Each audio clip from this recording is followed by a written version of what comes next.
Hello and welcome back. In this Black Excellence presentation, we want to celebrate Zora Neale Hurston, novelist, folklorist, and playwright. Welcome to blackexcellence.com, the site where we share Black excellence, opulence, and affluence. Our mission is to inspire you as we enlighten you. A major author of 20th century African American literature, Zora Neale Hurston is often celebrated as the queen of the Harlem Renaissance, whose work captured the voices of Southern African Americans. The literary genius made her mark in New York City during the golden era of Black arts and culture. Her masterpiece, Their Eyes Were Watching God, was not well received at the time, but however has become a classic, a perennial bestseller, and one of the finest American novels ever written. In this original Black Excellence video, we will be featuring Zora Neale Hurston, an anthropologist and luminary of the Harlem Renaissance. So without further ado, let's get started.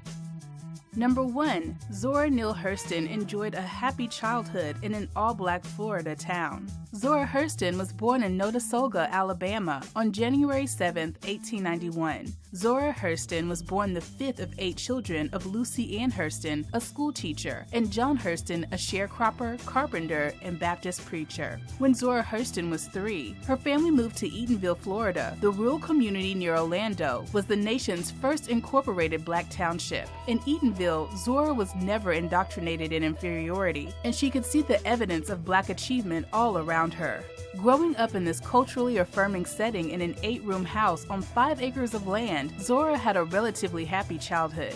Despite the usual clashes with her preacher father, who would eventually become mayor of their town, Zora was proud to call Eatonville home, a place where Black Americans could live as they desired, independent of white society. However, Hurston's idyllic childhood came to an abrupt end when her mother died in 1904. After her mother's death, Zora's father remarried quickly to a young woman whom the quick-tempered Zora would engage in a fistfight. 2 weeks later, 13-year-old Zora was forced to pack her bags, leave the only home she had ever known, and began a life of wandering from one family member to another. Number 2. Hurston enrolled into Howard University in Washington, D.C. in 1918. At the age of 26, Zora still had not finished high school, but was eager to return. Needing to present herself as a teenager to qualify for free public schooling, she posed as a 16-year-old and started claiming to be born in 1901 from that moment forward. Zora graduated from high school in 1918, and in that same year, she began her college studies at Howard University, the historically Black college located in Washington, D.C.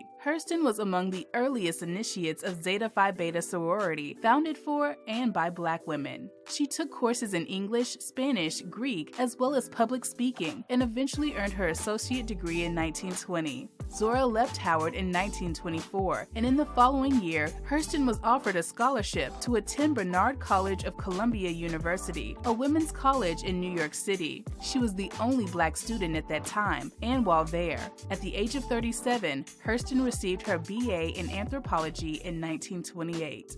Number 3. Hurston was among the central figures of the Harlem Renaissance period. While living in Harlem, New York, Zora befriended poets Countee Cullen and Langston Hughes, among other writers and luminaries of the period. Some said her apartment was a regular spot, an open house for social gatherings in the 1920s, which was the peak of the Harlem Renaissance. Hurston's short satires were inspired by racial discrimination and African American experience. In 1926, a group of young Black writers, including Zora Hurston, Hughes, and Wallace Thurman, calling themselves the Niggerati, produced a literary magazine called Fire that featured many of the young artists and writers of the Harlem Renaissance. Although she had taken up roots in the lights of New York City, Hurston was proud to have the map of Dixie on her tongue, and her literary work presents and preserves the folk voice as she knew it from her youth in the South. She bucked the conventions of the Black literary establishment and had her characters speak in Black dialect. Further, Hurston had a sense that the folk material that she loved was not a lower form of art, that some of her contemporaries argued,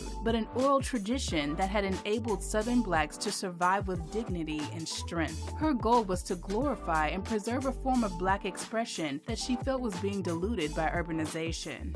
Number 4. Hurston's Their Eyes Were Watching God was published in 1937. Zora Hurston's Their Eyes Were Watching God, published in 1937, is highly regarded as a classic of the Harlem Renaissance and considered Hurston's best-known work. The novel explores the life of the main character, Janie Crawford, an African-American woman in her 40s who recounts her life through the details of her 3 major romantic relationships. The literary brilliance not only explored the theme of racism, but it also addressed gender masculinity and feminism. Other themes that were addressed were the liberated woman, the devaluing or valuing of women in relationships, as well as domestic violence. Set in Florida in the early 20th century, the novel was first poorly received, but 40 years after its debut, it skyrocketed in popularity and is now unarguably one of the most influential literary contributions to women's and American literature. Number 5. Hurston's literary works cut across poetry, essays, fiction, and nonfiction. Zora's literary works cemented her place as a central figure of the Harlem Renaissance. Hurston established herself as a literary force with her spot-on accounts of the African-American experience. She published several stories, articles, and anthologies, like The New Negro and Fire. By the late 1930s and early 40s, she started to reach the real zenith of her career by first writing and publishing a well-received collection of Black Southern folklore titled Mules and Men. Hurston then followed up with her first 3 novels, Jonah's Gourd Vine, the earlier mentioned Their Eyes Were Watching God, and Moses, Man of the Mountain. Hurston also wrote a collection of 10 plays between 1925 and 1944 that remained unpublished until a manuscript curator discovered them in the U.S. Copyright Office. When her autobiography, Dutch Tracks on a Road, was published in 1942, Hurston finally received the well-earned acclaim that had long eluded her throughout her career. However, Hurston never received the financial reward she deserved.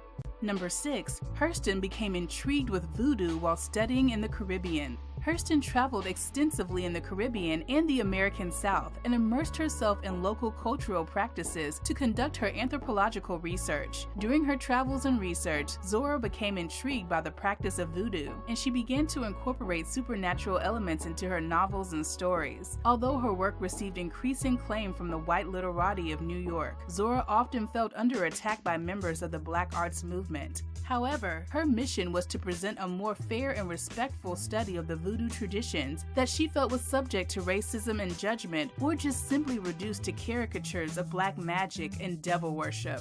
Number 7. Hurston was first married in 1927 and then again in 1939 and 1944. Hurston's personal life was always complicated, and she revealed as little about it as possible in her work. Hurston had her first marriage in 1927 to Herbert Sheen, a former teacher, jazz musician, and physician. However, their marriage would end in 1931. In 1939, Zora married Albert Price, but their marriage was brief.